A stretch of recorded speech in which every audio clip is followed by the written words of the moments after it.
Okay, can you start over about Yeah. that? So with glasses, it seems like what helps is making the angle between the camera and the person better, because maybe when it's further back, it's just seeing glare, but when it's steeper, it's not catching it as much. So what they recommend is like make the camera, it still needs to be 50 to 55, but it can be closer to that 50 than the 55.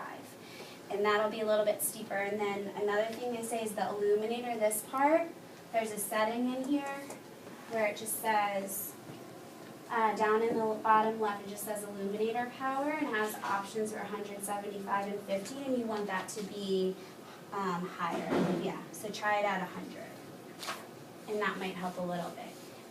With the adults that Andrew and I were tracking with the other day, like we had some with glasses, and even when this was at 50, it was still glare. So we put him on chairs like you do with a kid to be higher to make that even steeper, and that helped. So that's another thing that might work. But these are both just like things from the forums, and so they have different things to try. And sometimes you just have to tell kids they can't wear their fashion glasses. Yeah. That have no prescriptions in them in the first place. Right. And he was hard, and some people, they use them for distance, but they're fine at this. So it's kind of like, see if they can do it with that. This guy was like, I can't see it if I don't wear them. So we really had to make it work or lose him. But making it steeper seemed to help. Do you guys have other questions? And I put at the top of the first page the forum website and the user and the password.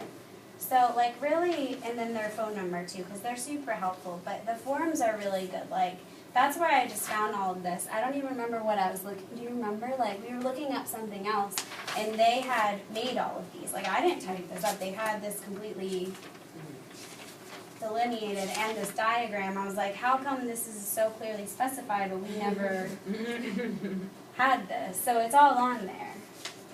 So if you have questions, I think just call them, and the people on the phone like respond right away too, and are really nice. So I'm just wondering how much at this point, like in my data collection, I need to radically change up